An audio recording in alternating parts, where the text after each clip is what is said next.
So we are speaking with David Ward, Executive President, Global NCAP. David, thank you for joining us on Autocar. It's always a pleasure to speak with you. My pleasure. It's my pleasure, definitely. Thanks, David. And first of all, congratulations. And I should say thank you as well. It's your 50th car that you all have tested for India under the Safer Cars for India initiative, so congrats and thank you. I think you'll have done wonderful service, towards educating and sort of raising awareness of safety. So could you tell us about this journey that you all have had so far, something in brief maybe you'd like to share? Yeah, well, it is very satisfying. And I wanted a big thank you also to our partner in India, Dr. Rohit Baluja and the Institute for Road Traffic Education, because they have been with us all along, supporting us and helping us obtain the vehicles and things for testing. So they've made a huge contribution to this. But yeah, looking back on it now, when we launched our first results in 2014, it is an immensely satisfying story. And just to put this in perspective, I was involved many years before in the launch of Euro NCAP, also played a bit of a role with Latin NCAP. And I would put our Safer Cars for India project right up there amongst the best things I've ever been involved with.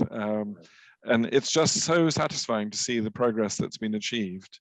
And I've had a long sort of interest and admiration for India. So it's been remarkably nice at a personal level to engage in this way on vehicle safety. But when we began, what was striking was we got a combination of you're completely crazy to be trying this, and you're not going to succeed. And I have to say it's very satisfying to prove hopefully people wrong. Maybe we are a little bit crazy, but we've proved something, I think. And especially at the beginning, I mean, we were told, there is absolutely no market for safer technologies. Nobody wants airbags, for example, that Indian consumers are so price sensitive that they won't take an interest in this. And I frankly didn't believe these arguments at all. Based on good discussions I had with Indian colleagues and some encouragement. And it was very, very satisfying to see that right from the beginning, there were some who wanted to engage positively. And then seeing where we've got to, probably the most satisfying thing is actually that it's Indian brands that have been competing for five-star cars.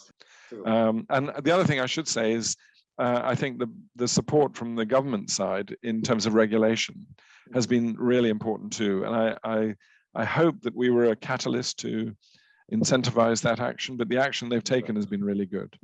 And the combination is this sort of demand pull, which is the consumer information side that we've been doing, with the regulatory push that the government has been doing. And it's that dynamic combination that is so successful. Correct. No, absolutely. In fact, David, I think you all have been a catalyst for sure.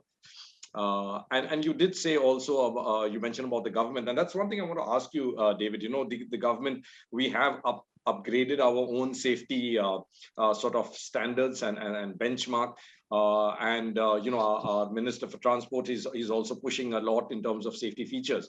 Now, one thing, David, is, personally for me, I would rather see a mandated NCAP program like you have, rather than a mandated specific technology. And where I'm coming from is, for example, things like the 6-airbag rule or a specific technology. While they are good, of course, I personally think that we would be better off if we had a mandated sort of NCAP, and then let manufacturers figure out how they achieve that. So what's your experience? Am I right here? Am I wrong? What do you think? Yeah, I understand where you're coming from. I mean, there is a general best practice in terms of regulations where you try and avoid specifying technology and you rather introduce performance criteria, right? Typically injury criteria on dummies or any other things that you're trying to injuries you're trying to ameliorate, and then you don't specify technology too much, because one of the reasons is that technologies change, and it could be that 10 years from now, we have better ideas than airbags. I mean, who knows? The capacity for human invention is quite impressive. So in a way, regulations need to be flexible like that.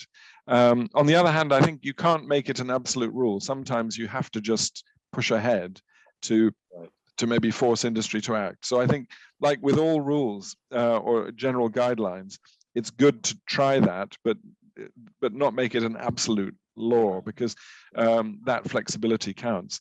In relation to NCAPs, I think there's a very important distinction between what I would see as minimum basic regulations, which are establishing a kind of minimum floor for safety, but also, quite importantly, a level playing field in terms of industrial competition between manufacturers. And so in a way, regulation, I think, always should be set not too low, but it shouldn't aspire to be sort of 5-star, because that's what NCAPs do. And NCAP information, consumer information, can drive performance well above the minimum regulations. And one of the things I think that is often in other countries as well, this happens. There's a sort of mistaken view that all vehicles should be 5-star. In our view, 5-star should be like a gold medal in the Olympics. It should be very, very good. And in fact, if everybody is getting 5 stars, then probably the protocol is not tough enough. And so you need to stretch performance. And that's the difference. That's the sort of consumer information difference. So it's a combination of good, fair minimum regulations, and then on top of that, NCAP providing, if you like, the turbocharge consumer information. One thing I do think is worth mandating, and I think it's something that in India would be a good thing, and I hope Honourable Minister Nitin Gadkari might consider, is mandating a label, that you have to have a NCAP label in all cars, because that would then increase the incentive for the number of manufacturers to get their vehicles tested. And David, another thing you said earlier in terms of the technology and the NCAPs establishing a bare minimum. How would you describe India's current safety rating? Are we at that? What you, in your experience, would you say we are at that fair minimum, or do we need to push up a little bit more? Well, in some ways you're ahead in some areas. Then quite interesting. I mean, to give you an example, you apply the UN standard for pedestrian protection. The US doesn't. You also apply to motorcycles above 125cc anti-lock brakes. The US doesn't. So and other places too. So in some ways you're ahead, which is fantastic. On other things like electronic stability control, I know it's promised, it's coming, but it's not there yet. And that was mandated in US, Europe, and things back in sort of 2011, 2012. So there's a catch up there. But I would say that the progress India has made over the last 5-6 years has been phenomenal, and in fact, it's been standout progress. I mean, if you look at the last decade, India is by far the fastest improving. And that is a big tribute. I really want to pay a lot of tribute to the Indian government, and particularly to Minister Gadkari. He's just taken the ball and run with it in a way that's very impressive.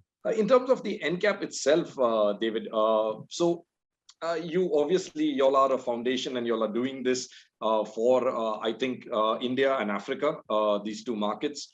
Where do you see, this going? Would you like to see India set up its own NCAP and have its own like Euro NCAP, or Yeah, for sure. I mean, Global NCAP tries to be a sort of platform, just a voluntary platform for all the NCAPs. So we try and cooperate with all of them, and we've supported Latin NCAP, ASEAN NCAP, and so on. I mean, always our original intention was that the Safer Cars for India project would be like a pilot NCAP. And of course, there was a discussion some years ago of having a Bharat NCAP. And then that kind of got slightly bogged down. And I never quite understood why that happened. But in discussions we had with the government some years ago, they sort of said to us, we're not sure where this was going right now. And they encouraged us to keep going. And in fact, that was a bit of a surprise for us. It meant that we had to discuss with the key donors we have. And the other thing we should say, a big thank you to the Bloomberg Philanthropy and also the FI Foundation, because they help contribute the resources and enable this to happen. Right. And it's true that we didn't expect to be running this project for as long as we have. We were hoping it would turn into a permanent Bharat or Indian NCAP. Yes. And I still think that is the way to go. And I think a stepping stone to this could be, in fact, the labeling, right. Mandatory labeling, because if there was a mandatory labeling system, which, for instance, they've now established in Malaysia, for example, okay. What happens there is obviously not all manufacturers will want to get their cars tested for one reason or another. And in Malaysia, what happens then is the label is published, but it says test not available. And then, of course, that raises in the mind of the consumer, well, why not? And so it acts as an incentive for manufacturers to get all vehicles tested. Some will be very happy, and I'm sure Tata Mahindra, they'll be quite happy about getting their vehicles tested. Right. So, but what it will do is it will increase the number of vehicles tested. And one of our frustrations is that we're budget limited. We can't test as many vehicles as we'd like. And I can see sometimes on social media, people saying, why don't you test this? Why don't you test that? We'd love to test more, but we have a finite budget. That's the problem. David, so how long do you think Global NCAP, the foundation, can keep going and sustaining the Safer Cars for India program? Because well, the good news is, and again, this is big thanks to our supporters. We've renegotiated supporting grants from both FI Foundation and the Bloomberg Philanthropy, which take us all the way through till end of 2025, which is a typical sort of framework timescale, and it may well extend beyond that. I mean, we're in a new UN decade of action, and so all of this is consistent with all of that. So I'm hopeful that we'll continue to get that critical support for maybe the whole of the decade. But certainly we've definitely got it secured for the immediate future. I mean, the other thing that's significant is that manufacturers are volunteering to have vehicles tested. It's interesting, of the 50 tests that we've just reached, 19 of those were requested by manufacturers, right. Which is quite a good sort of number. And if you look at the experience of Euro NCAP, they now have, the majority of the vehicles they test are at the request of the manufacturer. Right. So in fact, you reach this tipping point where, and that's the other thing about the economics of the, I mean, it's a non-profit system, but nevertheless, it has some economics behind it. And in terms of the, if you like, the market for testing around NCAPs can become quite self-sustaining once it becomes integrated into the marketing sort of environment that the industry operates in. And so I'm long term, I'm optimistic that there is a strong future for a permanent Indian NCAP, and that in the interim we can continue doing what we need to do to kind of help that along. But we'll be absolutely clear, we don't want to be doing this forever. We would be delighted if there was a full-blown Indian NCAP and run entirely by Indian engineers. You have all the capability and technology available in the country to do it. Correct. But currently, all of your tests, David, aren't in India, from what I understand, at least. Yeah, we are still using the ADAC lab, yes. And that's one of the transitions that we would like to make. And in fact, we were here. Well, we suffered because of COVID. We had a plan which we would have implemented over the last year or so to try and transfer the testing to India. That would involve us. You have to do a process of accrediting the laboratories, and you have to do. There's a sort of protocol for that, where you have to do back-to-back testing to show that they are exactly testing it the right way. Yeah. And then we would also want to invest in some human capacity to basically find a sort of Indian Alejandro who can supervise the program locally. Right. And do all the things of liaising with the test laboratories and so on. And that would involve some specific training. And so we've been very frustratingly delayed from doing that because of all the restrictions around COVID.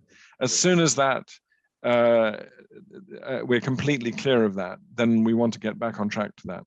Right. No, thanks, David. Thank you so much for speaking with us. I think that's a lot of information that you've shared with us. Well, my pleasure. Yeah. Yeah, and congratulations again. And here's to the next 50 and the next 50.